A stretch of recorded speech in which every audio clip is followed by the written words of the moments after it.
ایک بات بتاؤ، آپ نے پتہ کیا کیا؟ یہ اللہ میرے بس میں نہیں ہے، میں کیا کروں؟ میں پریشان ہوں۔ میں تیرے دو ناموں کی طاقت سے، تیرے دو ناموں کی قوت سے، علی اللہ کا نام ہے، العظیم العلی اللہ کے دو نام ہیں۔ اللہ تیرے دو ناموں کی برکت سے میں نے اپنے ارد گرد ایک حفاظت کا حصار کر دیا، حفاظت کی دیوار کر دی، ایسی حفاظت کی حصار اور دیوار جو دنیا کی کوئی طاقت توڑ نہیں سکتی، اور میں نے جتنی بھی جادوئی چیزیں تھیں ان سب کے اوپر میں نے رکاوٹیں ڈال دی ہیں، اور جتنی بھی چیزیں تھیں ان سب پہ بندش لگا دی ہے، میں لگا نہیں سکتا، تیرے نام کا ساتھ لیا۔ بایاں انگوٹھا کیوں پکڑا؟ سب سے پہلے جو جسم سے جان نکلے گی وہ انگوٹھے سے نکلے گی۔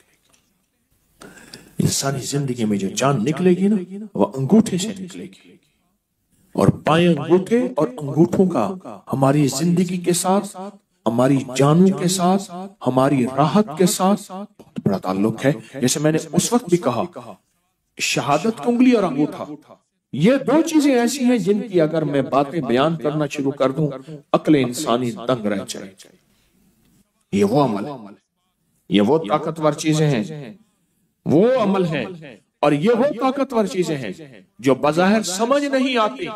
میں نے پھر کہا نا، اپنے بڑوں کو پڑھنا چھوڑ دیا، اپنے اکابر کی کتابیں پڑھنی چھوڑ دی، اپنے حضرات کو دیکھنا چھوڑ دیا۔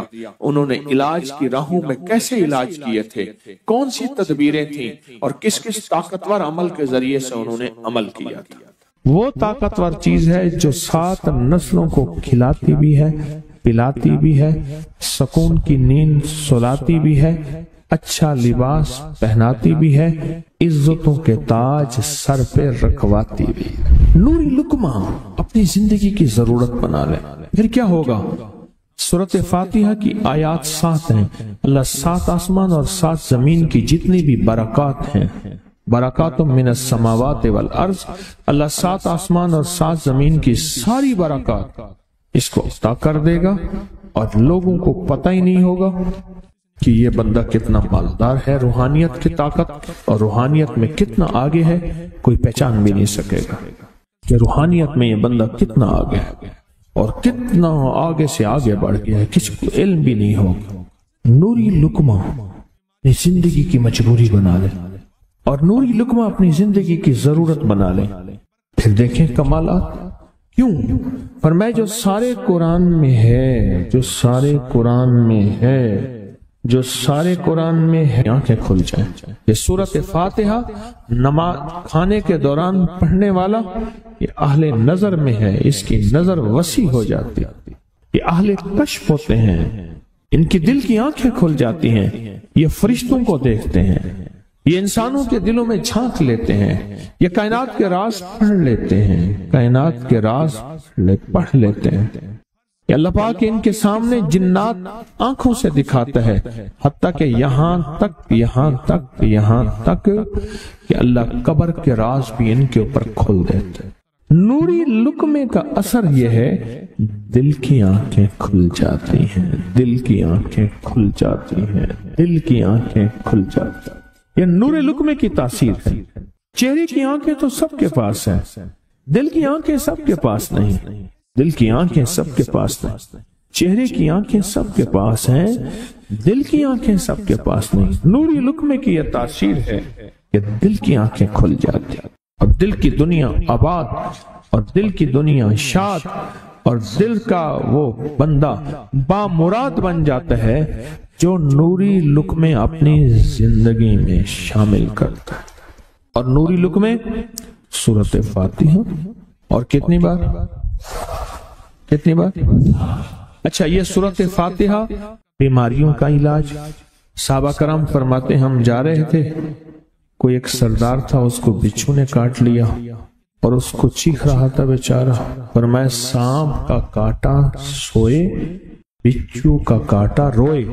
میرے پاس ایک سانپ کا کاٹا آیا تھا، غنودگی میں تھا، وہ بہت غنودگی میں سے سوتا تھا، اور میں نے کہا اس کو سونے نہ دے، خیال نہ کیا انہوں نے، ادھر سے ہٹا تو بندہ ختم ہو گیا، سانپ کا کاٹا۔ ہمارے ایک والد صاحب رحمۃ اللہ علیہ کے تھے ملک عبد الرحمن ڈوڈی، تو لائے تھے، تو کہنے لگے اس بچھو کے کانٹے کا علاج، صحابہ کرام نے 7 بار سورۃ فاتحہ پڑھ کے اس پہ دم کر اور وہ ٹھیک ہو گیا۔ اور میں جب سورۃ فاتحہ عرشوں سے زمین پہ آئی، نازل ہوئی، ایک گونج اٹھی، ایک آواز آئی، اور میں اللہ سے آج وہ چیز زمانے پہ زمین پہ نازل کی ہے جو اس سے پہلے کبھی آئی نہیں تھی اور جو اس کے بعد کبھی آئے گی نہیں، اس سے پہلے کبھی آئی نہیں تھی، اس کے بعد کبھی آئے گی۔ اور جب سورۃ فاتحہ نازل ہوئی، شیطان رویا، پیٹا، اپنا سر پہ راکھ ڈالی اور اتنا شور کیا کہ کاش کہ یہ سورۃ فاتحہ آئی ہے، اور اگر آئی ہے تو واپس چلی جائے، اگر واپس نہیں گئی تو کسی کی زبان پہ نہ جائے، یعنی کوئی اس کو پڑھ نہ سکے، اگر پڑھے تو اس کا یقین نہ ملے۔ یقین سے پڑھنے والے کی دنیا بھی، آخرت بھی، رزق بھی، عزت بھی، صحت بھی، تونگری بھی، بادشاہت بھی، خوشیاں خوشحالیاں بھی یقین سے پڑھنے والے کو ملتی ہیں۔ اور اس لیے آج بھی شیطان سورۃ فاتحہ سے لرزتا ہے کہ سورۃ فاتحہ پڑھنے سے جنات اور شیاطین ایسے دور ہوتے ہیں، ایسے کہ میلوں دور چلے جاتے ہیں، اور اس بندے سے خوف زدہ ہوتے ہیں جو سورۃ فاتحہ پڑھتا ہے۔ کھانے کے دوران اس کی حکمت کیا ہے؟ انسان کھانے کے دوران مشغول ہوتا ہے، کھانے کی لذتوں میں کھویا ہوا ہوتا ہے، اور اگر بھوک بہت زیادہ ہو بھوک بہت زیادہ ہو تو پھر تو ہوش نہیں ہوتا، پھر ہوش ہی نہیں ہوتا اگر بھوک بہت زیادہ ہو۔ اب اسی دوران جس طرح سنیں غور سے، بڑی میں عجیب بات بتا رہا ہوں، حضرت امام جعفر صادق سلام اللہ رضوان اللہ تعالی علیہ مجمعین اللہ کے ولی تھے، ولایت کے تاجدار تھے، سرداروں کے سردار تھے، اولیاء کے سردار تھے۔ میں بازار میں جاتے تھے، جا کے پھر واپس آ جاتے تھے، پھر جاتے کچھ نہیں خریدتے تھے۔ کسی نے پوچھا اب کیوں جاتے ہیں؟ فرمایا 2 وعدے لینے، کیا؟ میں جا کے بازار میں ہر بندے کو سلام کرتا ہوں، وہ سلام کا جواب دیتے ہیں، اور کیا پتا کسی کے سلام کا جواب ایسا ہو جو اللہ کے ہاں مقبول بھی ہو، محبوب بھی ہو۔ اور پھر فرمایا بازار میں جاتا ہوں اور جا کے بازار میں جاتا ہوں اور جا کے بازار کی دعا پڑھتا ہوں۔ فرمایا جو چوتھا کلمہ گھر میں پڑھے گا اس کو 10 نیکیاں ملیں گی، اور جو بازار میں پڑھے گا کتنے نیکیاں ملیں گی؟ 10 لاکھ نیکیاں ملیں گی۔ فرمایا میں 10 لاکھ نیکیاں کمانے کے لیے جاتا ہوں۔ آل رسول کی محبتیں، عبادتوں کا حرص دیکھیں، ہمیں مال کا حرص، انہیں اعمال کا حرص۔ وہی دعا، وہی چوتھا کلمہ گھر میں پڑھیں، 10 نیکی ہیں، بازار میں پڑھیں کیونکہ وہ ہر بندہ مشغول ہے، دنیا میں، مال میں، چیزوں میں، بھاؤ تاؤ میں لگا ہوا ہے، وہی بازار میں پڑھیں تو 10 لاکھ نیکیاں۔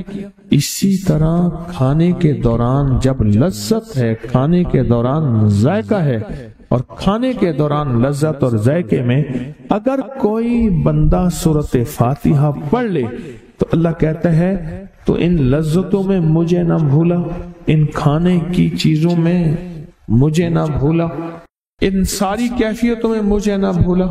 اللہ خوش ہوتا ہے، اور پھر اللہ جل شانہ اسے 7 آسمان اور 7 زمین کی برکتیں حوالے کر دیتا ہے، اور جس کے پاس 7 آسمان 7 زمین کی برکتیں ہوں، یہ ساری عبادتیں کھانے کے دوران کوئی معنی نہیں رکھتی، پھر ایسی سمیٹ کے اللہ کائنات کو اسے دے دیتا ہے۔